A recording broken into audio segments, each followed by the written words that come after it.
কথা দিয়েছিলেন সেই কথা তারা রাখছেন। আমরা মতুয়ারা আনন্দিত।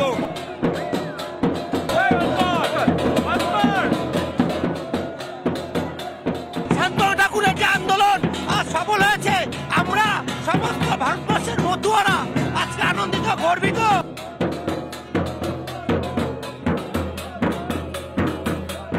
গোটা ঠাকুরনগর ঠাকুরবাড়ি উৎসবে উল্লাসে ফেটে পড়ছে, কারণ সিএএ ইমপ্লিমেন্ট হয়েছে।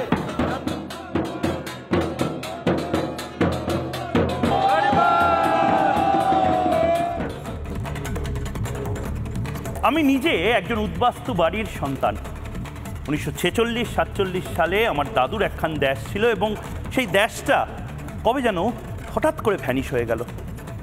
আমার মতন আমার দাদুদের যাদের দেশ ছিল, যাদের এক রাতের নোটিসে দেশ, বাড়ি, ঘর, ধর, তুলসী মঞ্চ, এমনকি পোষা মেনি বেড়ালটা পর্যন্ত ছেড়ে এক রাতের নোটিসে পূর্ববঙ্গ থেকে, পূর্ব পাকিস্তান থেকে এপারে চলে আসতে হয়েছিল। তাদের অনেকেরই প্রশ্ন আজকে যে সত্যিই তো আমরা সবাই নাগরিক, প্রবলেমটা কোথায় সিএএ নিয়ে? এই যে সিএএ যে লাগু হলো, অনেকেই হয়তো জানেন না। আজ তাদের জন্য খুব সহজ বাংলাতে ভেঙে ভেঙে বোঝানোর জন্য এই জবাব চায় বাংলাটা। 1946-47 সালে যখন আমাদের দেশটা দুটো ভাগে ভাগ হবে এবং ধর্মের ভিত্তিতে একটা দেশ পাকিস্তান হবে এবং একটা দেশ হিন্দুস্তান হবে, সেই সময় বহু মানুষ, অর্থাৎ মুসলিম সম্প্রদায়ের মানুষ তারা পাকিস্তানের দিকে চলে যান এবং হিন্দু সম্প্রদায়ের মানুষ তারা ভারতে চলে আসেন। আমার দাদু দিদার মতন, আপনারও ঠাকুরদা ঠাকুমার মতন অনেকেই ওপার থেকে এপারে চলে আসেন, সেটা ঠিক ছিল। কিন্তু তারপরে যারা রাষ্ট্রনায়ক, যারা খুব সহজেই তুড়ি মেরে দেশটাকে ভাগ করে দিলেন, একবারও জিজ্ঞেস না করে যে আমাদের কিরকম লাগছে, আমাদের পূর্বপুরুষদের কিরকম লাগছে, তাদের অনেকে উপলব্ধি করলেন যে আসলে দেশটা ভাগ হলেও দেশের সমস্যাগুলো দূর হয়নি, উদ্বাস্তু সমস্যা দূর হয়নি, অত্যাচারের সমস্যা দূর হয়নি। পাকিস্তান বা তৎকালীন পূর্ব পাকিস্তানে আমার দিদাদের মতন কিছু হিন্দু মহিলা, তাদের ওপর অত্যাচার কমেনি। আমার আপনার দাদুদের মতন, ঠাকুরদার মতন বহু হিন্দু পরিবার, শিখ পরিবার, বৌদ্ধ পরিবার, তাদের ওপর অত্যাচারটা আরো যেন বাড়তে শুরু করে, আরো যেন তাদেরকে বলা হয় যে তোরা আছিস কেন এখানে, বেরিয়ে যা। এবং এখান থেকে জন্ম নেয় নেহেরু লিয়াকাত চুক্তির, অর্থাৎ জওহরলাল নেহেরু এবং পাকিস্তানের লিয়াকাত দুজনে একটি চুক্তি সই করেন এবং সেখানে নির্দিষ্টভাবে, আমার কাছে সমস্ত কাগজ, যারা বলছেন কাল থেকে কাগজ নেই দিখায়েঙ্গে, আমি তো বলছি কাগজ কেন দেখাবো না, সব কাগজ দেখাবো। এবং সেই agreement between the government of India and Pakistan regarding security and rights of minorities, এটা শুরু হয়। অর্থাৎ ওপার থেকে যদি কেউ আসতে চান এপারে, তাদের জন্য উদ্বাস্তু থেকে নাগরিক করার যে প্রক্রিয়া, সেটা ভারত সরকারও যেরকম শুরু করে, পাকিস্তান সরকারও শুরু করে। এই প্রসেসটা চলতে থাকে 71 অবধি চলতে থাকে, 1971 অবধি। কারণ 1971-এ আরেকটা নতুন দেশ, যে দেশটার নাম বাংলাদেশ, সেই দেশ, যে দেশের যারা রাষ্ট্রনেতা শেখ মুজিবুর রহমান এবং তার পারিষদেরা, তারা যারা স্বপ্ন দেখিয়েছিলেন ধর্ম নিরপেক্ষ একটি দেশ হবে, তখন ভারতবর্ষ বন্ধ করে দেয় এই রেজিস্ট্রেশনটা, অর্থাৎ উদ্বাস্তু থেকে নাগরিক হওয়ার যে রেজিস্ট্রেশন, সেটা বন্ধ করে দেওয়া হয়। ভালো করে বুঝুন, আজ সহজভাবে বোঝাচ্ছি কেন এই বাঙালদের আবার কি ঘর পরিবারহীন এক রাতের নোটিসে বেরিয়ে যাওয়ার কোনো গল্প আছে? না। হিন্দু সম্প্রদায়ের মানুষের রয়েছে? না। মুসলিম সম্প্রদায়ের মানুষের রয়েছে? না। কোনো ভারতীয়র নেই। আজ সিএ নিয়ে যত মিথ্যাচার সমস্ত ফাঁস হবে। 1971 সালের পরে বন্ধ করে দেওয়া হয় এই রেজিস্ট্রেশনটা। তার কারণ একটি নতুন দেশ তৈরি হচ্ছে এবং সেই দেশটাকে বলা হচ্ছে ধর্মনিরপেক্ষ দেশ। ওই দেশে হিন্দুরা যেভাবে সিকিউর থাকবে, মুসলিমরা সেভাবে সিকিউর থাকবে, খ্রিস্টান এবং বৌদ্ধরাও সেভাবে সিকিউর থাকবে। আসলে দেখা গেল 71-এর পর থেকে আরো ভয়ঙ্কর হতে চলল এই অত্যাচারগুলো, এবং খুব নির্দিষ্টভাবে বলতে গেলে মৌলবাদীদের অত্যাচার, ইসলামিক ফান্ডামেন্টালদের অত্যাচার, নমশূদ্র পরিবারের ওপর হিন্দু ছোট ছোট মধ্যবিত্ত বাড়ি, নিম্ন মধ্যবিত্ত বাড়ি, সাতক্ষীরা, খুলনা, চট্টগ্রাম, ঢাকার প্রত্যন্ত এলাকা, সমস্ত জায়গা থেকে এক রাতের নোটিসে আবার এপারে আসার একটা যেন হিরিক লাগলো। মতুয়া সম্প্রদায়ের বহু মানুষ ওরাকান্দি থেকে এপারে বনগাঁতে আসার যেন হিরিক লাগলো, সিলেট থেকে, চট্টগ্রাম থেকে হিরিক লাগলো। এবং তখন সবচেয়ে বড় প্রশ্ন চিহ্নটার মুখে পড়ে গেল এই উদ্বাস্তু পরিবারগুলো, যারা 71 বা 72 এর পর থেকে, 72 সালের পর থেকে এই ভারতে রয়েছেন। তারা নাগরিক কি নাগরিক নন, কারণ তারা প্রমাণ করতে পারলেন না ভোটার আইডি কার্ড বা আধার কার্ড থাকলেও যে তারা নাগরিক। সত্যি we the people of India প্রিয়াম্বলেও লেখা রয়েছে। যারা এই বড় বড় লেকচারগুলো মারছেন না যে আমরা এতদিন কি পিপল ছিলাম না, আমরা সিটিজেন ছিলাম না, আমাদের সংবিধানে এই নেই ওই নেই, নেই আমাদের ছিল না। আজ থেকে এই সিএ লাগু হওয়ার পর থেকে we the citizens of India এইটা স্পষ্ট করে চিৎকার করে বলতে পারবো, কারণ এতদিন অবধি সিটিজেনশিপ নির্ভর কোনো আইন ভারতবর্ষে ছিল না। যে আইনটা ছিল সেই আইনের আওতাধীন অনেকগুলো ক্লজ ছিল, আরও বেশি করে সেই ক্লজগুলো শক্তিশালী করলো সিটিজেনদের, নাগরিকদের। আমরা সবাই we the people of India ছিলাম, এবং উই দ্য পিপল অফ ইন্ডিয়ার মাঝে সন্তর্পণে এই পেজগুলোর মধ্যে যেভাবে আস্তে করে কোনো পেজ আমি ঢুকিয়ে দিতে পারি, ঠিক সেভাবেই অনেক অনুপ্রবেশকারীদেরকে ঢুকিয়ে দিয়েছিল রাজনৈতিক দলগুলো। আমি আজ খুব নির্দিষ্টভাবে অনেকগুলো প্রশ্নের ভেঙে ভেঙে ভেঙে ভেঙে পর্দাফাশ করতে চলেছি। আমার প্রথমেই আমার হাতে এই মুহূর্তে রয়েছে the citizenship amendment act 2019 number 47 of 2019। আমি একবার দেখানোর চেষ্টা করব সংশোধিত নাগরিকত্ব আইন বাংলাদেশ, পাকিস্তান, আফগানিস্তানের যারা সংখ্যালঘুরা রয়েছেন তাদেরকে এদেশে স্থায়ী নাগরিক হিসেবে অন্তর্ভুক্ত করবার এই আইন, এবং এই আইনে একবারও আমি দেখতে পাচ্ছি না, দরকার হলে আপনাদের প্রত্যেককে আমি পাঠাবো, এই যে কাগজ রয়েছে আপনারা নিজেরা পাবলিক ডোমেন থেকে নিতে পারেন, একবারও কোনো শব্দ, নট আ সিঙ্গেল ওয়ার্ড, আবারও বলছি, বাংলায় বললাম, ইংলিশে বললাম, হিন্দিতে বলছি, এক ভি শব্দ নেই, একটা শব্দ নেই। পাকিস্তান আছে, বাংলাদেশ আছে, বুদ্ধ আছে, শিখ আছে, জৈন পারসিক রয়েছে, খ্রিস্টান রয়েছে, একটা শব্দ নেই যেখানে বলা হচ্ছে মুসলিমদেরকে বা ইসলাম ধর্মাবলম্বী মানুষকে এই দেশ থেকে বিতাড়িত করা হবে, নেই। এই গোটা যে একটা তাতে নেই। এর পরবর্তীকালে আরেকটা জিনিস নিয়ে বিতর্ক হওয়ার প্রয়োজন রয়েছে, ভেঙে ভেঙে বোঝানোর প্রয়োজন রয়েছে, কারণ মিথ্যাচার শুরু হয়ে গেছে অলরেডি। বিশ্বাস করুন, কাল সকাল থেকে এমন কিছু নাগ নাগিনীরা বিষাক্ত নিঃশ্বাস ছড়াবে যারা বোঝানোর চেষ্টা করবে আমার আপনার ভাইগুলোকে, আমার আপনার বোনগুলোকে, সাবিনা চাচি বা আব্দুল চাচাদেরকে, যে দেখো কি ভয়ঙ্কর কাণ্ড করে ফেলছে মোদী সরকার, আসলে তোমাদের শত্রু। সত্যিই কি নরেন্দ্র মোদীর মাথা থেকে মস্তিষ্ক প্রসূত এই পুরো বিষয়টা, মানে নরেন্দ্র মোদীর মাথায় এলো এবং নরেন্দ্র মোদী নাগরিক আইন বানিয়ে ফেললেন, অমিত শাহর মাথায় এলো এবং অমিত শাহ নাগরিকত্ব আইন বানিয়ে ফেললেন।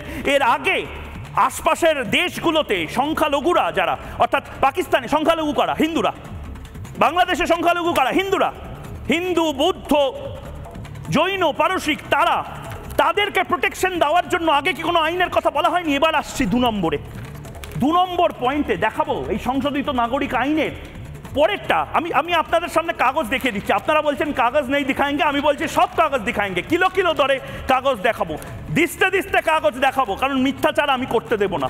ময়ূখ রঞ্জন ঘোষ জবাব চায় বাংলায় দাঁড়িয়ে বলছে কাল সকাল থেকে যারা যারা মিথ্যাচার করবেন, মিস ইনফরমেশন দেবেন, প্রত্যেকের পর্দাফাশ করা হবে। এই ভদ্রলোক কি নরেন্দ্র মোদী, এই ভদ্রলোক কি অমিত শাহ, জওহরলাল নেহেরু এবং লিয়াকত, পাকিস্তানের এবং ভারতবর্ষের মধ্যে যে চুক্তি, এই চুক্তি অনুসারে নেহেরু লিয়াকত চুক্তি 1950 সালে 8ই এপ্রিল 1950-এ দু দেশের প্রধানমন্ত্রীর মধ্যে যে চুক্তি হয়, সেই চুক্তিটার নাম ছিল agreement between the governments of India and Pakistan regarding security and rights of minorities.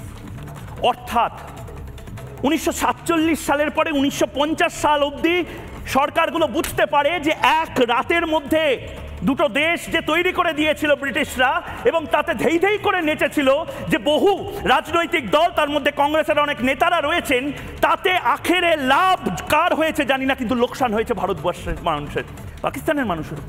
এক রাতের নোটিশে উদ্বাস্তু হয়ে গেছে, মার খেয়েছে। পাকিস্তানে হিন্দুরা মার খেতে খেতে বেরিয়ে এসেছে। 47 থেকে 48, 49, 50 সালে উপলব্ধি হয়েছে যে না, এদেরকে বাঁচানোটা আমাদেরও প্রয়োজন। লাঠিয়ান্স দিল্লিতে তখন সিদ্ধান্ত হয়েছে যে না, হিন্দুদেরও মান সম্মান আছে, হিন্দুদেরও বাঁচার অধিকার আছে। পাকিস্তান থেকে যারা হিন্দুরা আসছে বা যারা উদ্বাস্তু হয়ে ওখানে চলে যাচ্ছে, তাদের প্রত্যেকের বাঁচার অধিকার রয়েছে। অর্থাৎ দ্বিতীয় যে মিথ্যাচার, যেটা মোদী সরকার করেছে মিথ্যা কথা। এর আগে লিয়াকত নেহেরু চুক্তির সময় থেকে এই নাগরিকত্ব আইন, সেই আইনের কথা বলা হয়েছিল। এরপরে আরেকটা জিনিস আসতে চাই, শুধুমাত্র কি নরেন্দ্র মোদী এই কথা বারবার বলেছেন, সওয়াল করেছেন? না, সিপিএম, তৃণমূল সবাই বলেছে, কিন্তু কাজের কাজ কেউ করেনি। করে দেখালো নরেন্দ্র মোদী।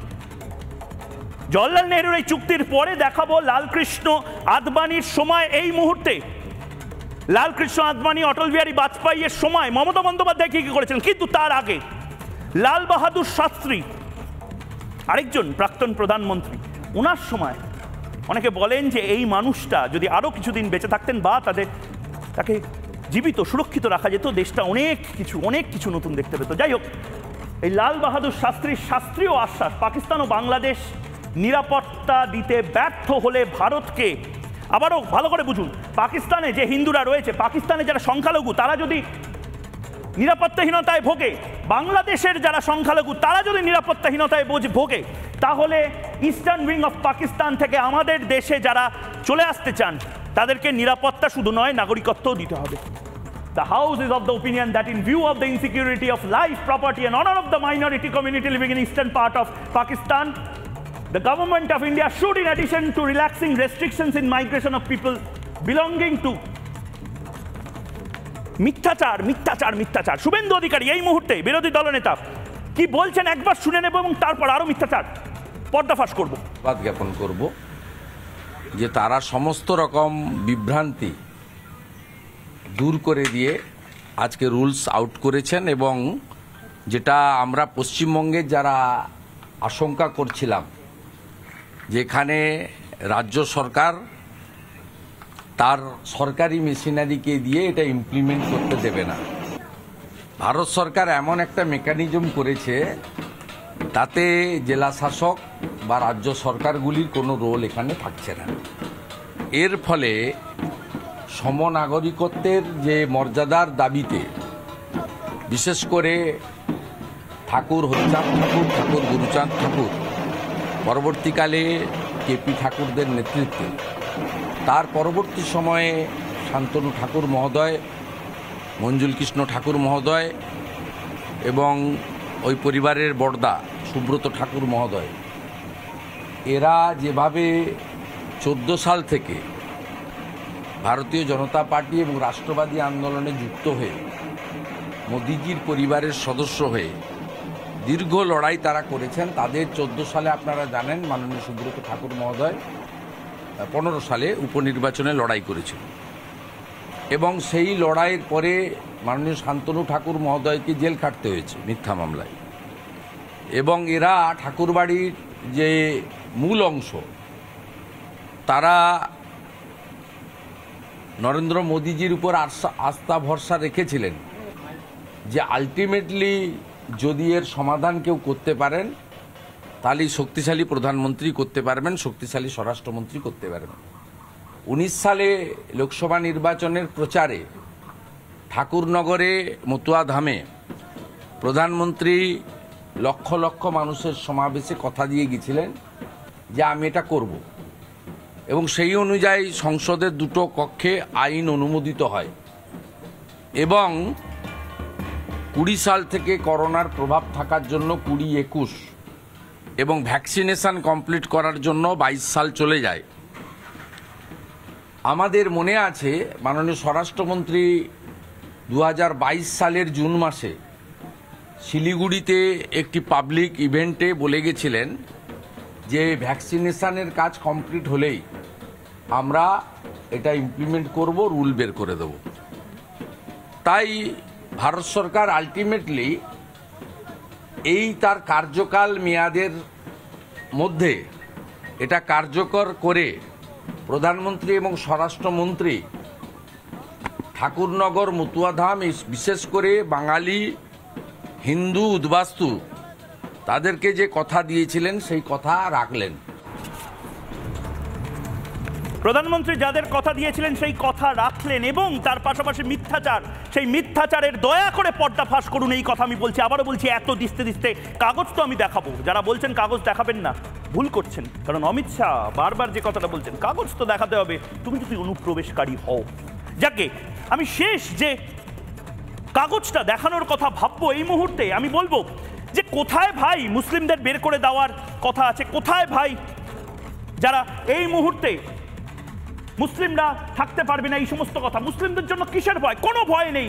নির্যাতিত মুসলিমরা বরং ভারতে আশ্রয় নিতে পারবে, এই কথাও, এই প্রভিশনও রয়েছে। অর্থাৎ কেউ যদি আদনান সামির মতন কেউ যদি পাকিস্তান থেকে ভারতে আসতে পারেন, ভারতে নাগরিকত্ব নেবেন।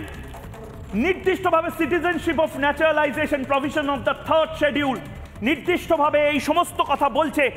আবারও বলছি, মিথ্যা মিথ্যা মিথ্যা মিথ্যা থেকে দূরে থাকুন, কারণ এই মিথ্যাচারটাই আসল অস্ত্র হয়ে যাচ্ছে। সোজাসুজি চলে যাব প্রাক্তন রাজ্যপাল তথাগত রায়ের কাছে। তথাগত রায় এই মুহূর্তে আমাদের সঙ্গে রয়েছেন। তথাগত বাবু, এই মুহূর্তে বাংলায় যে কুৎসাটা চলছে এবং দুয়ারে অপপ্রচার যে প্রকল্প নতুন করে শাসক দল বোধহয় শুরু করেছে, সেখানে ভয় দেখানোর একটা বাতাবরণ তৈরি হয়েছে যে দেখো কাল সকাল থেকে সবাইকে বের করে দেওয়া হবে, তোমাদেরকে দেখো এদেরকে বের করে দেওয়া হবে, ওদেরকে বের করে দেওয়া হবে। এবং তার থেকেও বড় কথা, হাস্যকর কথা, বাঙাল যারা তথাকথিত আমরা যারা বলি পূর্ববঙ্গ থেকে, পূর্ব পাকিস্তান থেকে এসেছি, তাদের বাড়িতে বাড়িতে যেন গিয়ে বলে দেওয়া হচ্ছে যে আরে তোমরা কি এতদিন ধরে এখানকার নাগরিক ছিলে না, তোমাদেরকেও বের করে দেওয়া হবে।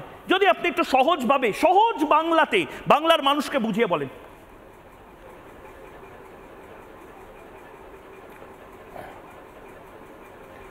প্রথমে বলি যে এই ধরনের মিথ্যাচার এদের স্বভাব সিদ্ধ।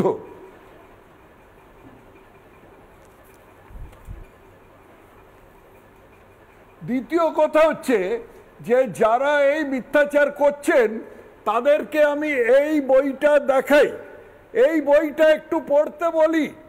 এই বইটা চেনেন তারা? এই বইটার নাম হচ্ছে ভারতের সংবিধান। এই ভারতের সংবিধানে 7ম তপশিল অর্থাৎ 7th শিডিউলে এন্ট্রি 17 17 নম্বর যে আইটেম আছে তাতে খুব পরিষ্কার করে বলে দেওয়া আছে যে নাগরিকত্ব ব্যাপারটা সম্পূর্ণ কেন্দ্রীয় সরকারের কাজ। নাগরিকত্ব ব্যাপারে রাজ্য সরকারের কোনো বক্তব্য থাকতেই পারে না। অতএব যারা বলছেন তারা অনধিকার চর্চা করছেন, তাদের এই বিষয়ে ফড়ফড় করবার কোনো অধিকার নেই, এটা প্রথমে মানুষের জানা দরকার। তৃতীয় কথা হচ্ছে যে এতে পরিষ্কার যে নতুন আইন হলো, এতে একটা জিনিস পরিষ্কার যে কারুর নাগরিকত্ব কেড়ে নেওয়া হবে না, কারুর নাগরিকত্ব কেড়ে নেওয়া হবে না। এমনকি যে মুসলিমরা নির্যাতিত হয়ে এসেছেন বাংলাদেশ থেকে বা অন্য পাকিস্তান থেকে ভারতে এসে ঢুকেছেন, যেমন তসলিমা নাসরিনের নাগরিকত্ব দেওয়া হয়নি। তসলিমা নাসরিন সেই দেশে তার মাথার ওপর দাম ধার্য করা হয়েছিল, সেই জন্য তিনি বিতাড়িত হয়ে ভারতে আছেন। তিনি এমন একটা জায়গায় আছেন তার ঠিকানা পর্যন্ত আমার পক্ষে বলা বারণ, কারণ তার বিরুদ্ধে তার বিপদ আছে। তো এই সমস্ত মানুষদের যে যাদের সুবিধা দেওয়া হচ্ছে, যাদের নাগরিকত্ব দেওয়া হচ্ছে, তাদের মধ্যে এরাও আছে। কিন্তু প্রধান আছেন নাগরিক যারা প্রাণের ভয়ে নিজের বাড়ির মেয়ের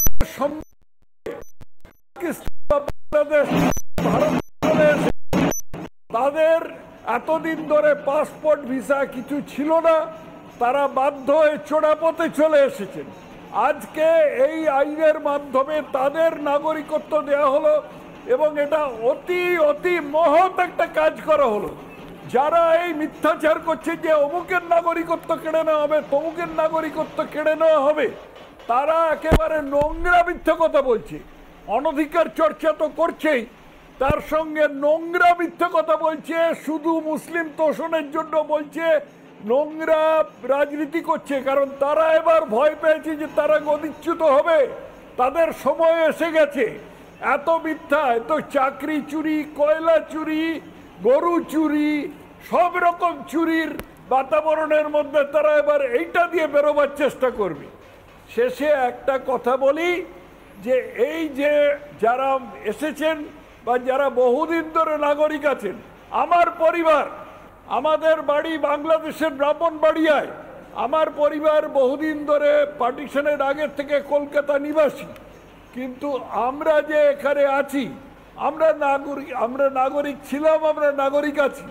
তার উপরে যদি নতুন আইন হয় তাহলে কার কি অসুবিধে? আমরা ছিলাম নাগরিক, আমরা আছি নাগরিক, ঠিক। তো তার উপরে যদি নতুন আইনে আমাদের বলা হয় যে হ্যাঁ তোমরা নাগরিক, তাতে কার কি অসুবিধে? একদম, এইগুলো হচ্ছে মিথ্যাচার। একদম। অনেক অনেক ধন্যবাদ তথাগত বাবু এই এত সহজভাবে বলার জন্য এই কথাগুলো। কারণ গোটা বাংলা জুড়ে ওই আবার যে কথাটা বললাম যে দুয়ারে অপপ্রচার প্রকল্প যেন শুরু হয়েছে এবং হবে, এবং তারপরে বলা হবে যে কাগজ দেখাবেন না, সংবিধান হাতে নিয়ে আবার মিছিল শুরু হবে। সব কিছুর পর্দাফাশ করতে হবে আজ রাত থেকে।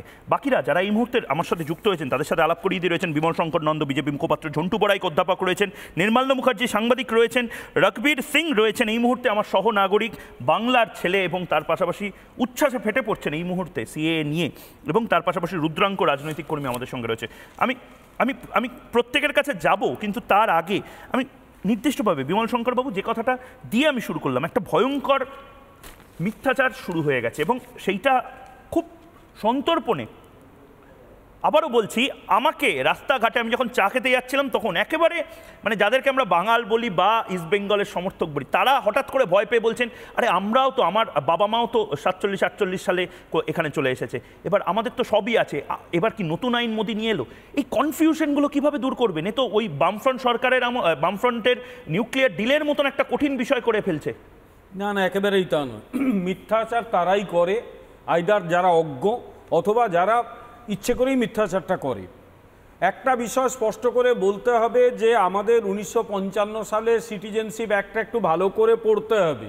আর ভারতীয় সংবিধানের যে ধারাগুলো আছে 5 থেকে 11 নম্বর ধারাগুলো একটু কষ্ট করে পড়ে নিতে হবে। একটু আগে তথাগতদা বইটা দেখালেন, কনস্টিটিউশন বই যে কোনো জায়গায় বইয়ের দোকানে পাওয়া যায়, তার বাংলা ভার্সনও পাওয়া যায়, এবং সেখানে স্পষ্ট করে প্রথম যেটা তথাগতদা বললেন, আমি আর ওটা পুনরুক্তি করছি না, যে সিটিজেনশিপ বিষয়টি কেন্দ্রের রাজ্যের কিছু বলার থাকতে পারে না। ভারতীয় সংবিধান অনুযায়ী অনেকগুলো বিষয়কে কেন্দ্রের হাতে, কিছু বিষয়কে রাজ্যের হাতে, কিছু বিষয়কে কেন্দ্র রাজ্য উভয়ের হাতে রাখা হয়েছে। কেন্দ্র আইন করলে রাজ্যের আইন বাতিল হয়, কিন্তু নাগরিকতা এমন একটা বিষয় যেটা রাজ্যের হাতেই নেই। না, কিন্তু যেহেতু আমি একদম মানে আমি ধরে নিন আপনার ছাত্র, আপনি শিক্ষক, একেবারে ভেঙে ভেঙে, কারণ কি বহু মানুষ এই মুহূর্তে আপনাকে, প্রায় 23.5 লাখ মানুষ, এই 23,500 মানুষ এই মুহূর্তে ইউটিউবে শুধু দেখছেন আপনাকে, ভেঙে ভেঙে যদি জিজ্ঞেস করি, স্যার আমার কাছে তো ভোটার আইডি কার্ড আছে, আমার কাছে প্যান কার্ড আছে, আধার কার্ড আছে, এই সমস্ত কিছু আছে, এবার যদি কেউ জিজ্ঞেস করে আমি কি নাগরিক না, মমতা ব্যানার্জি এটাই বলছেন, পাড়ায় পাড়ায় গিয়ে বলছেন। আমি আবার বলছি পরিষ্কার কথা, নাগরিকতা অটোমেটিক প্রসেসে অন্য কোনো দেশ থেকে এলে পাওয়া যায় না, নাগরিকতাটা অর্জন করতে হয়। অটোমেটিক নাগরিক তারাই হয় যাদের পূর্বপুরুষ এদেশের নাগরিক। আমার পূর্বপুরুষ এদেশেই ছিল, তাই আমি নাগরিক, আমাকে অ্যাপ্লাই করতে হবে না। কিন্তু আমাকে ভাগ্যতাড়িত হয়ে যদি অন্য দেশে থেকে আসতে হয়, তার জন্য নেসেসারি অ্যারেঞ্জমেন্ট করতে হবে। আমি এই জন্যে সংবিধানের একটা ধারার কথা বলছি। সংবিধানের 11 নম্বর ধারায় স্পষ্ট করে বলা আছে যে নাগরিকতা নিয়ে আইন তৈরি করবে দেশের পার্লামেন্ট। কেন এটা বলা হলো? কারণ যারা সংবিধান তৈরি করেছিলেন তারা জানতেন এমন একটা ইস্যু, একটা দেশ ভাগ হয়েছে ধর্মের ভিত্তিতে, ধর্মের কারণে অন্য দেশ থেকে এদেশে মানুষ পালিয়ে আসতে বাধ্য হয়েছে, সেই তাদের জন্য আগামী দিনে আইন তৈরি করার প্রয়োজন হবে। তাই সংবিধানের 5 থেকে 10 নম্বর ধারাটা উপযুক্ত নাও হতে পারে, সে কারণেই 11 নম্বর ধারা। যে কারণে আমি বলবো কোনো কনফিউশন রাখবেন না। এখানে পরিষ্কার করে বলা আছে যে হিন্দু, বৌদ্ধ, শিখ, জৈন, খ্রিস্টান, পার্সি যারা ভাগ্যতাড়িত হয়ে ধর্মীয় কারণে মার খেয়ে ওই সব দেশ থেকে 3টে দেশের নাম বলা হয়েছে, বাংলাদেশ, পাকিস্তান, আফগানিস্তান, এদেশে উনি 2014 সালের 31শে ডিসেম্বরের মধ্যে এসেছেন, তারা প্রত্যেকে নাগরিক হবেন। আপনাদের যদি কোনো প্রশ্ন থাকে যে আমরা কি নাগরিক ছিলাম না, আমি আবার বলছি 1950 সালের 26শে জানুয়ারি যারা যারা নাগরিক ছিলেন তারা প্রত্যেকেই নাগরিক বংশ পরম্পরায়, তারপরে যারা এসেছেন নাগরিকতাটা অর্জন করতে হবে। আপনাদের সুবিধের জন্যই নাগরিকতা আইনটা চেঞ্জ করেছেন নরেন্দ্র মোদী মহাশয়।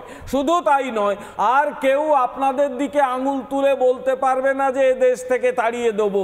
আপনারা কিন্তু এদেশের বৈধ নাগরিক। দয়া করে কনফিউশন করবেন না। আপনাদের যারা ভুল বোঝায় তারা আপনাদের ভালো চায় না। আর এক প্রসঙ্গে একটা কথা বলি, এই তৃণমূল কংগ্রেস, এই সিপিএম আজকে অনেক বড় বড় কথা বলছে। বড়মা যখন সব দলকে ধর্মতলায় ডেকেছিলেন, এরা কেন গিয়ে বলে আসেনি যে আপনারা সবাই নাগরিক, আমরা কেন আসবো না? কেন সবাই মিলে গিয়েছিল এবং বড়মাকে বলে এসেছিল যে মতুয়াদের নাগরিকত্বের জন্য আমরা চেষ্টা করব? কেন বলে এসেছিল? আজকে এই কথা কেন বলছে? আসলে এরা মিথ্যাচার করে। এরা জানে এই একটা স্ট্রোকেই মাননীয় প্রধানমন্ত্রী নরেন্দ্র দামোদর দাস মোদী কিন্তু সেই ভাগ্যপীড়িত মানুষদের কাছে নিজেকে একটা এমন জায়গায় নিয়ে গেলেন, কেউ সেটা পৌঁছতে পারবে না। আর এই দেশ ছেড়ে আসাটা আমি বুঝি না। আমরা মেদিনীপুরের মানুষ, বংশ পরম্পরায় এখানে রয়েছে। আমি এইটা নিয়েও আসবো যে উদ্বাস্তুরা নাগরিকত্ব পাবেন, ভালো কথা, কিন্তু তা নিয়ে বাকি পশ্চিমবঙ্গের মানুষের কি এসে গেল, কি যায় আসলো, এই নিয়েও আসবো। কিন্তু আমি নির্মলা মুখার্জির কাছে যাওয়ার আগে একবার নির্মলা মুখার্জি এবং বাংলার মানুষকে মুখ্যমন্ত্রী, মাননীয় মুখ্যমন্ত্রী মমতা বন্দ্যোপাধ্যায়ের আজকের প্রেস বক্তব্য সেইটা শোনাতে চাই, খুব গুরুত্বপূর্ণ, শুনে নি। জাস্ট একটা ছেলের হাতে নোয়া লালিপপ বললো আপনারা পোর্টালে নাম লিখুন, এরকম কিছু একটা করবে। তা পোর্টালে তো সব ধর্মের লোকেরাই নাম লেখাবে, কিন্তু সেই নাম আদৌ কার্যকরী হবে? আর যদি আজকে ক্যা করে বলে আপনি নাগরিক, তার মানে কি এতদিন তারা নাগরিক ছিল না? ক্যা দেখিয়ে এনআরসি নিয়ে এসে কারো যারা এখানকার নাগরিক তাদের নাগরিকত্ব ক্যান্সেল করা হয়, তাহলে কিন্তু আমরা কেউ চুপ থাকবো না। আমরা স্ট্রংলি এটা প্রতিবাদ করব। আর ক্যার নাম করেও কাউকে ডিটেনশন ক্যাম্পে রেখে দেবে, এই চালাকিও আমরা করতে দেবো না। ভোট আজকে আছে, কাল পুড়িয়ে যাবে, আর দুদিনে কেউ নাগরিকত্ব পাবেও না। এটা লোক দেখানো, জাস্ট প্রতারণা মানুষের সাথে ছলনা। আমি রমজান মাসের আগে আগে বেছে নিতে হয়েছে কেন সেটাও আমি জানি।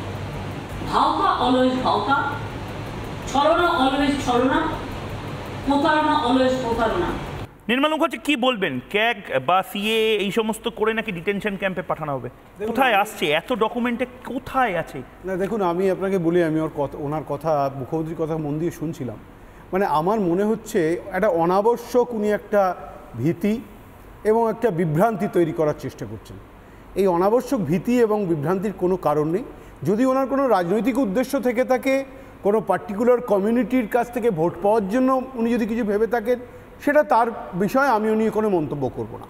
কিন্তু আপাতভাবে যে জিনিসটা দাঁড়াচ্ছে সেটা হচ্ছে উনি কতগুলো আনরিলেটেড ইস্যুকে রিলেট করছেন।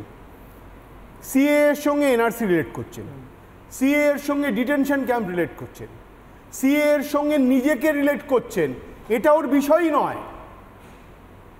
কোনো দিন উনি, সত্যি কথা বলতে আমি আপনাকে বলছি, এটা যেটা উনি বলছেন এটা কিন্তু উনি খুব ভালো করে জেনে বুঝে বলছেন যে এটা একটা সংবিধান সিদ্ধ নয়। সংবিধানে ওনার এই ইন্টারফেয়ারেন্স হতেই পারে না। এটা পুরোটাই কেন্দ্রীয় ব্যাপার, এটা সবাই বলবে না। তারপরে অদ্ভুতভাবে আরেকটা জিনিস উনি বললেন যে কোনো বিশেষ মাস শুরু হচ্ছে, সেই মাস শুরু হওয়ার আগেই কেন এই ধরনের জিনিসপত্র করা হচ্ছে? আপনি তাহলে বুঝতেই পাচ্ছেন আমি প্রশ্নটা তুলেছিলাম যে কেন মুসলিম কথাটা ইনক্লুড ওরা করতে চায়, এর কোনো পারফেক্ট কোনো জবাব ওরা দিতে পারছে না। মুসলিম কথাটা ওখানে কোথাও নেই। এবার সেইটা বলতে গিয়ে ওরা ইউনাইটেড নেশনসের রেফারেন্স দিচ্ছে, অনেক কিছু দিচ্ছে, কিন্তু কেন করতে চাইছে এইটা কিছুতেই বলছেন না। এখন সাংবাদিক হিসেবে আমাদের মনে এই প্রশ্নটা থাকবেই যে কেন ইনক্লুড করতে চাইছেন, সেটা বলে দিন। যদি ভোটের জন্য হয়, যদি আমরা মুসলিমদের আলাদা করে আশ্বস্ত করতে চাই দুটো আনরিলেটেড সাবজেক্টে রিলেট, ধরুন আমি আপনাকে মানে খুব মজার করে বলছি, আমার বয়স কিংবা আমার বাবার বয়স কত, এটার সঙ্গে বর্ধমানের ডিস্টেন্স কত আপনি মেলাতে পারবেন? বেশ, এখান থেকে বর্ধমান 100 কিলোমিটার। কেউ আমায় জিজ্ঞেস করলো নির্মলা তোমার বাবার বয়স কত, মমতা বন্দ্যোপাধ্যায় দুটো আনরিলেটেড সাবজেক্টকে এইভাবে রিলেট করছে, মানে অ্যাপেল আর অরেঞ্জকে মিশিয়ে দিচ্ছেন, একদম না। আম আর আমসত্ত্বকে ওনার কথাই ওনাকে ফেরত দিচ্ছি। উনি যেটা বলছেন, উনি প্রায়ই বলেন there is no comparison between potato and potato chips.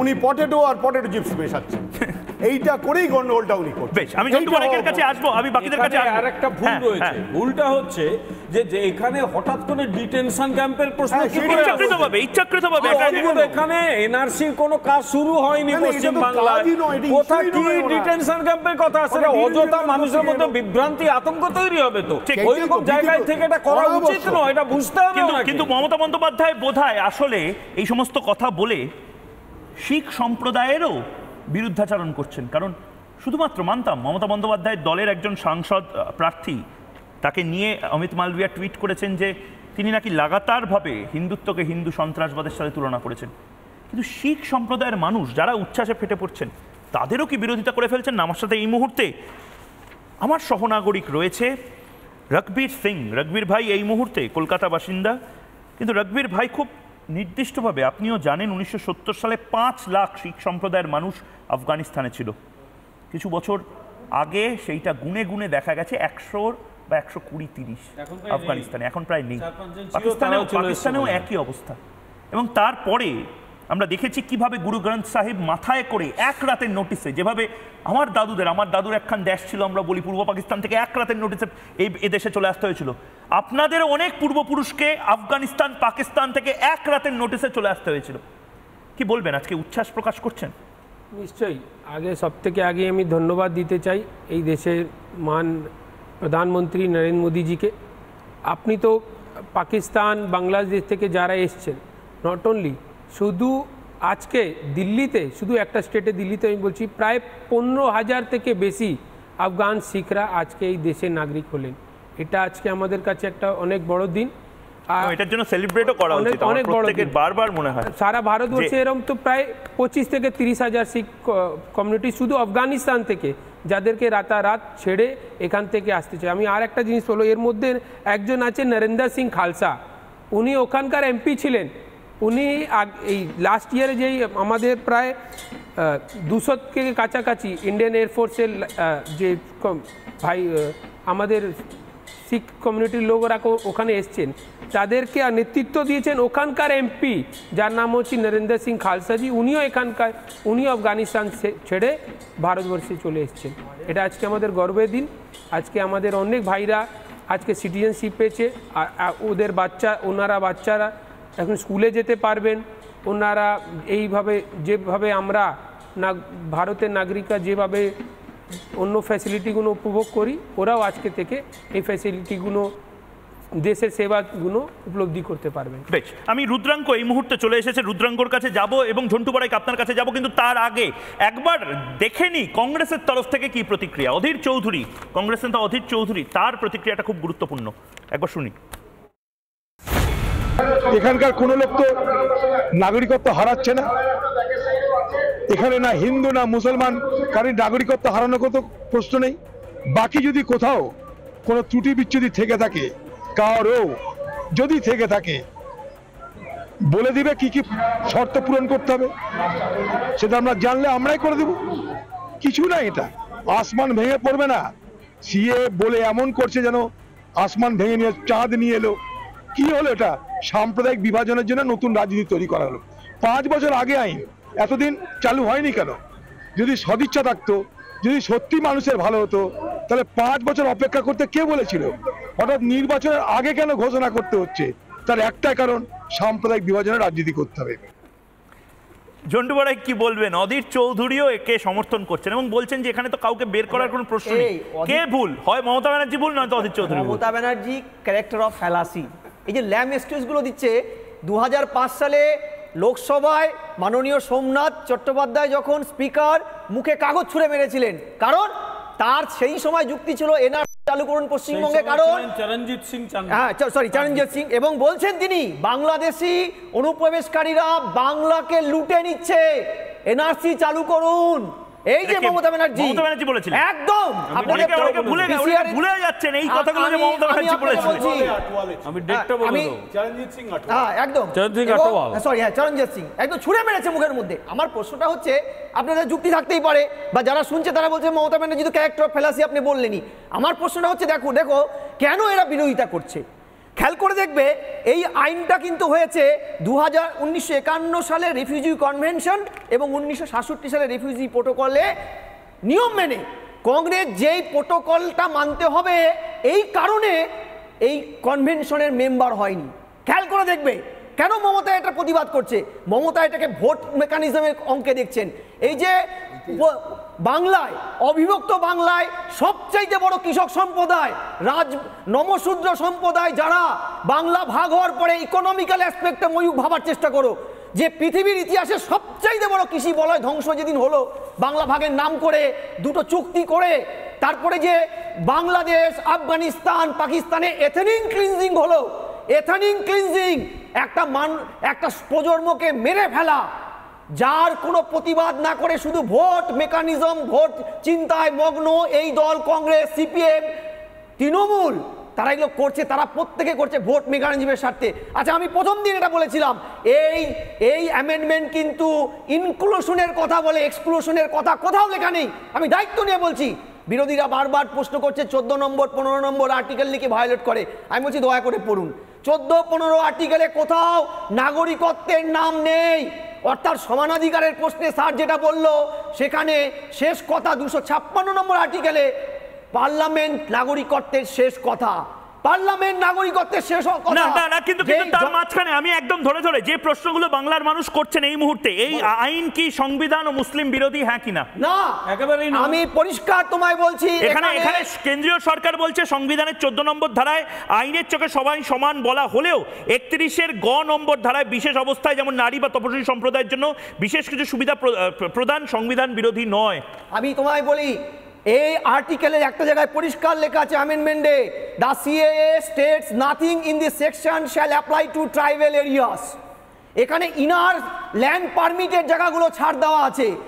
আর তুমি বলছো 14-15 নম্বর ধারা, সেখানে যে সমান অধিকারের প্রশ্নটা বলা আছে সংবিধানে, আবারও বলছি সেখানে কিন্তু নাগরিকত্বের প্রশ্নটা কিন্তু উজ্জ্বল রেখে বলা হয়েছে, সেই সমানাধিকারটা কিন্তু পার্লামেন্টে জুরিডিকশনে রাখা হচ্ছে এবং নাগরিকত্ব তার থেকে বাইরে রাখা হচ্ছে, একদম পরিষ্কার। যদিও একটা কোয়েশ্চেন আপনাকে করি, সেটা হচ্ছে একটা কোয়েশ্চেন উঠে আসছে, সেটা হচ্ছে সিএ ভারতীয় সংবিধানের মৌলিক নীতির বিরোধী। ধর্মের ভিত্তিতে এখানে বৈষম্য সৃষ্টি করা হচ্ছে, যদিও এটা ধর্মনিরপেক্ষ সংবিধান। এইটা মানুষকে বুঝিয়ে দেওয়া একদম ভুল তথ্য। আমি আপনাদের বলছি, যারা শুনছেন এই আগুন নিয়ে খেলছে একটা শ্রেণী, বিভ্রান্তকর আগুন নিয়ে, আপনারা জেনে রাখুন এটা বিভ্রান্তিটা করছে কেন। আমি রুদ্রাঙ্গকে ঠিক এই প্রশ্ন আসছি আপনাদের কাছে, 1 মিনিট আসছি। আমি এই বিভ্রান্তিটা কে করছে, কেন করছে, এই জায়গাটা একবার ধরার জন্য। দেখো রুদ্রাঙ্গ খুব স্পেসিফিক্যালি অধীর চৌধুরীও বলছেন, কারণ কি অপশন নেই, মানে তোমাদের মিথ্যাচারটা ঘিরে ফেলা হচ্ছে। মুসলিমদের কোথায় বের করে দেওয়া হচ্ছে রুদ্রাঙ্গ? দেখুন, প্রথম কথা হচ্ছে আমাদের দেশের অপদার্থ প্রধানমন্ত্রী একটার পর একটা যা আজ অব্দি বলে গেছে কোনোটাই করে উঠতে পারেনি। উনি যদি মানুষের যেরকম আমি বলছি বলেছিল যে আরে বাবা রাম মন্দির পেট চালাচ্ছে না, আরে বাবা পেট চালাচ্ছে রাম মন্দির, কর্মসংস্থান বলে কিছু নেই, গরিব মানুষের জন্য কিছু ভাবতে পারিনি। আমি বলিনি প্রধানমন্ত্রী বলেছিল যান ব্যাংকের সামনে কি দাঁড়ান, অ্যাকাউন্ট করুন, 2000 টাকা তুমি আগে বলো CA টাকার নোট, 500 টাকা কোথায়? এই যে এই গোটা কাগজগুলোর মধ্যে, না আমাকে একবার বলো কোথায় মুসলিম শব্দটা আছে, কোথায় বলা আছে যে মুসলিমদের বের করে দাও? তোমরা হিন্দু মুসলিম ছাড়ুন না, বলুন গরিব মানুষের জন্য কি ভেবেছে? গরিব মানুষ কোথায় লেখা আছে যে এখানে কাউকে বের করে, কোথায় লেখা আছে গরিব মানুষদের বের করে দাও? গরিব মানুষদের তাহলে তোমাদের দল থেকে কেন মিথ্যাচার হচ্ছে? রুদ্রাঙ্গ তাহলে তুমি বলো যে এই কাল সকাল থেকে বিভিন্ন জায়গাতে বিভিন্ন হাওয়া গরম করা যে কথাবার্তাগুলো বলার পরিকল্পনা নেওয়া হচ্ছে, কেন নেওয়া হচ্ছে? মিথ্যাচার কেন হচ্ছে? মিথ্যাচার প্রধানমন্ত্রী করছেন, এটাই বারবার তুমি কি এটা মানছো যে বাংলাদেশ থেকে বহু হিন্দু পরিবার তারা এখানে চলে এসেছে শুধুমাত্র অত্যাচারিত হওয়ার জন্য? না, আমি আপনাকে বলি যে আমাদের দেশের প্রধানমন্ত্রী অপদার্থ, আরে বুঝে গেছি, তোমাকে এটা বলতে বলা হয়েছে 5 বার করে, কিন্তু তারপরে তো বলো হলো। আমি বলছি শুনুন, উনি যা যা বলেছে কোনো কিছু করতে পারেনি। আমি একবার একটা গ্রাফিক্স দেখাতে বলবো রুদ্রাঙ্গ, অদ্ভুত একটা হিসেব বলেছিল। হ্যাঁ বুঝেছি, তুমি একবার এই গ্রাফিক্সটা দেখো। এই যে বাংলাদেশে কমছে হিন্দু বাঙালি, এটা কিন্তু আমরা বলছি না। দেখো এই 1941 সালে 28% হিন্দু জনসংখ্যা ছিল, 1951 সালে 22% হয়ে গেল। ঠিক আছে, মানলাম ওপারে চলে এসেছে, কলকাতায় চলে এসেছে, বনগাঁতে চলে এসেছে। তারপরে 61 সালে 18.5 হয়ে গেল, 18.5% মানুষ। তারপরে 1974-এ ধরে নিলাম পূর্ব পাকিস্তানে অনেক অত্যাচার, বাংলাদেশ দারুণ রাষ্ট্র, সেই রাষ্ট্রে ধর্মনিরপেক্ষতার ভিত্তিতে আরও কমে গেল, 13.5% হিন্দু জনসংখ্যা। 1974 সালের পরে আমি আবারও বলবো 1981 সালের যে সেন্সাস তাতে 12.1, তারপরে 91 সালে 10, মানে কমছে। 2001 সালে 9, 2011 সালে 8.4। আমি জানি না 2024 সালে যখন সেন্সাসটা হবে 20% মানুষ কোথায় গেল, 20% হিন্দু জনসংখ্যা কোথায় গেল? এবং এরা যদি ভারতে চলে আসে, এদের মধ্যে থেকে একটা বড় অংশ যদি ভারতে চলে আসে, এদেরকে তুমি জিজ্ঞেস করে দেখো তো যে এদের প্রতিদিনের যে ভয়াবহ অভিজ্ঞতা, সেই অভিজ্ঞতাটা শেয়ার করবে না তোমাদের সাথে? আমি বলছি এই মানুষগুলো দেখো উচ্ছ্বাস, এরাও ওই যে ভোট ব্যাংক, তোমরা এদেরকে ভোট ব্যাংক ভাবতে পারো না কেন? ভোট ব্যাংক প্রধানমন্ত্রী করছে। আমি আপনাকে বলছি আজকে কেন সিএর কথা বলছে, আজকে কেন বলছে? 6 মাস আগে বলতে পারতো, 1 বছর আগে বলতে পারতো, আজকে কেন বললো? শুভেন্দু অধিকারী বললো নাকি ভ্যাকসিনেশনের পরে হবে। এখানে কারা আছে যে কালকে ভ্যাকসিন নিয়ে এসছে, আজকে প্রধানমন্ত্রী সিএ করতে গেল, কালকে লাস্ট। আচ্ছা প্রধানমন্ত্রী করে এই প্রধানমন্ত্রী বারবার বলা হচ্ছে এই মুহূর্তে কাহিনী মে টুইস্টের মতন আরেকটা, মানে আজ যেন রাত শেষই হচ্ছে না। এই মুহূর্তে সিএ ঘোষণার পরে, সিএ লাগু হওয়ার পরে আরেকটা এই মুহূর্তের বড় ব্রেকিং আমাদের কাছে আসছে, এবং সেই ব্রেকিংটা এই মুহূর্তে আমি প্লাজমাতে নেব। দিল্লিতে এই মুহূর্তে একদিকে সিএ লাগু হওয়ার খবর, এবং অন্যদিকে দিল্লিতে খুব বড় খবর এই মুহূর্তে, দিল্লিতে বিজেপির মুখ্য নির্বাচন কমিটির বৈঠক। সেই বৈঠকে নরেন্দ্র মোদী বৈঠকে যোগ দিলেন, অমিত শাহ এবং জেপি নাড্ডা। অর্থাৎ আজই দ্বিতীয় লিস্ট, বিজেপির যে দ্বিতীয় প্রার্থী তালিকা, সেই প্রার্থী তালিকা আজ রাতে বা কাল ঘোষণা হয়ে যেতে পারে। এই মুহূর্তে দিল্লিতে প্রধানমন্ত্রী নরেন্দ্র মোদী উপস্থিত হয়েছেন বিজেপির যে মুখ্য নির্বাচনী বৈঠক, সেই বৈঠক। এবং তারপরে এক এক করে আমরা কিন্তু দেখতে পাচ্ছি এই মুহূর্তে প্রধানমন্ত্রী নরেন্দ্র মোদীর যে এসপিজির নিরাপত্তা, এবং জেপি নাড্ডা স্বাগত জানালেন প্রধানমন্ত্রী নরেন্দ্র মোদীকে। জেপি নাড্ডা, প্রধানমন্ত্রী নরেন্দ্র মোদী, কেন্দ্রীয় স্বরাষ্ট্রমন্ত্রী এবং বিজেপি নেতা অমিত শাহ প্রত্যেকে এই মুহূর্তে বিজেপির সিইসি মিটিং, সেই সিইসি মিটিংয়ে যোগ দিয়েছেন। আর কয়েক ঘন্টা বা একদিনের মধ্যে আমরা জানতে পারবো দ্বিতীয় প্রার্থী তালিকা বিজেপির, কে কোন আসনে দাঁড়াচ্ছেন তার গোটাটা। কিন্তু আমি ঝন্টু বড়াই এবং বাকিদের কাছে, আমি নির্মলতা দিয়ে শুরু করি। নির্মলতা, যে 10 সেকেন্ডে এই যে এই তালিকাটা 28 থেকে 8%, 20% মানুষ কি পিসি সরকারের মতন ভ্যানিশ হয়ে গেল হিন্দুরা? না, কিন্তু এই প্রশ্নটা তো মমতা বন্দ্যোপাধ্যায় এখানে কোনোভাবে অ্যাপ্রিসিয়েট করবেন না, কারণ আমার ধারণা ওনার একটা বাধ্যবাধকতা আছে, যেটা হচ্ছে সংখ্যালঘু ভোটের রাজনীতিটা উনি করেন, এবং যদি করেন সেটা করতেই পারেন, অনেকেই করে, বিভিন্ন রকমভাবে করে। এই 34% ভোট উনি কোনোভাবেই ডিসপেন্স উইথ করতে রাজি নন, যার জন্য উনি মুসলিম কথাটা ইউজ করতে চান। কিন্তু দুটো মেন প্রশ্ন উঠে আসছে, একটা হচ্ছে সংবিধানের যে মৌলিক নীতি তার বিরোধী কিনা, আর দ্বিতীয় কথাটা খুব বেশি করে যেটা আসছে সেটা হচ্ছে নেপাল, শ্রীলঙ্কা, মায়ানমার থেকে যারা আসবেন তাদেরকে কেন বাদ রাখা? এইটা 10 সেকেন্ডে হবে না, 20 সেকেন্ড দাও। আচ্ছা, প্রথম কথা, তুমি আগে 2011 সালে বললে ডক্টর আবুল বরকতের একটা বই, তিনি ঢাকা বিশ্ববিদ্যালয়ের অর্থনীতির অধ্যাপক ছিলেন, সম্ভবত রিটায়ার করেছেন। তিনি বলেছেন আগামী 20 বছরের মধ্যে বাংলাদেশে হিন্দু বলে কিচ্ছু থাকবে না, শেষ। একজন বরকতের ঢাকা বিশ্ববিদ্যালয়ের অধ্যাপকের দ্বিতীয় কথা, এই যে বলা হচ্ছে যে মুসলিমদের প্রতি এখানে ইয়ে করা হচ্ছে, ডিসক্রিমিনেশন করা হচ্ছে, উত্তর হচ্ছে একদম ভুল। কারণ ডিসক্রিমিনেশন হয় না ভারতের নাগরিকদের ক্ষেত্রে, আরে এটা তো নাগরিকত্ব দেওয়া হচ্ছে, তার সঙ্গে ডিসক্রিমিনেশন শেষ। আমার সময় শেষ। খুব ভালো কথা বলেছেন নাগরিকত্ব দেওয়ার ক্ষেত্রে। এতদিন we the people of India ছিল, এবার গর্বের সাথে বলবো we the citizens of India. আর যারা অনুপ্রবেশকারী তাদেরকে তো বাইরে যেতে হবেই। ভারতীয়রা, হিন্দু, বৌদ্ধ, শিখ, জৈন, পারসিক, মুসলমান, খ্রিস্টানি, ভারতীয়রা ভারতে থাকবে ভাই, অনুপ্রবেশকারীরা বেরোবে। আপাতত একটা ছোট্ট বিরতি নিচ্ছি, বিরতির পর ফিরে আসছি আমি ময়ূর, সঙ্গে থাকবো।